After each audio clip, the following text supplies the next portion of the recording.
You want to be winning in life. Our next guest is sharing the secret to performing better, achieving more, and building character. Dr. Jim Loehr is the author of The Only Way to Win. He is the co-founder of the Human Performance Institute here in Orlando, and my good friend and mentor.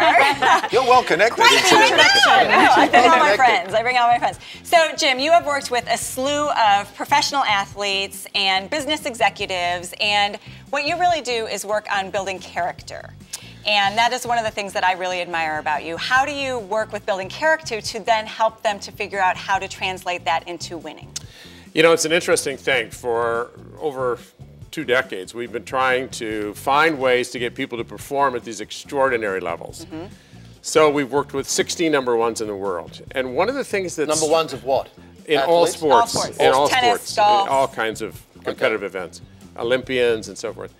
And what we found was that these remarkable achievements that they had garnered in this massive chase to be so good didn't really play itself out in terms of feelings of worth, value, fulfillment, satisfaction in life.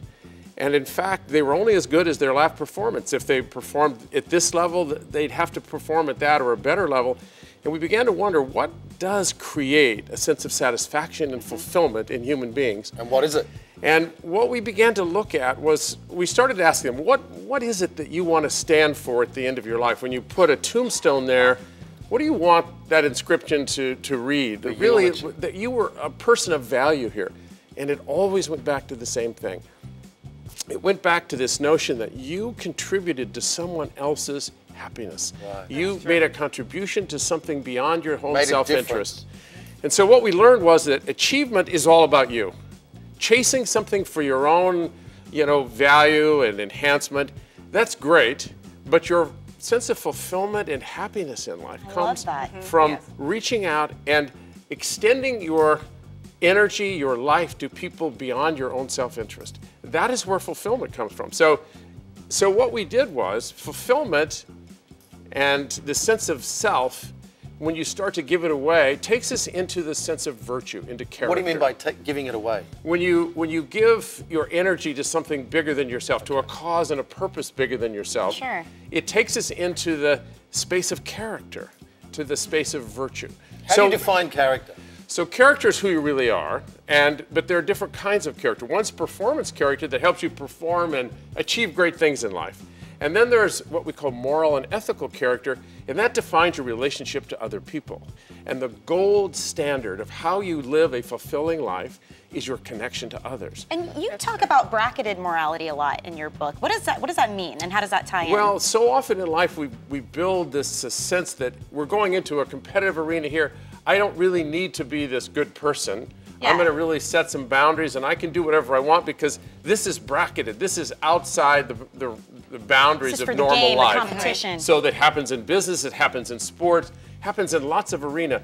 But what we're trying to do at the Institute is to help people to understand that you can actually repurpose your achievement quest to do something extraordinary, but to do so for the express purpose of building the capacity for maybe being warmer, more loving, more considerate, more generous, more connected to other human beings, to devote all of this, not just for yourself, but for a cause that actually is bigger than yourself. And then you not only perform better, as we found, you actually get a deeper sense of fulfillment in all these quests. And that you don't have to give up your health and happiness along the way in order to get that. Which is what happens with a lot of these athletes and these business executives, is that you just lose yourself while you're achieving. One of our goals at the Institute is to help people achieve things they've never dreamed possible, but not at the expense of their health and happiness. Because when you give everything to a cause and you lose your health and happiness is connection to other people, you lose totally in the biggest sense of that context. I could just listen to him all day. I know, right? And what you've just described is the remedy to all of today's malaise, which is get yourself off yourself, start thinking about helping other people, start thinking about giving. And that's the real character. What a Which great... is the only way to win. Thank you so much. The only way to win is to win with character. It's the only way to lose, too.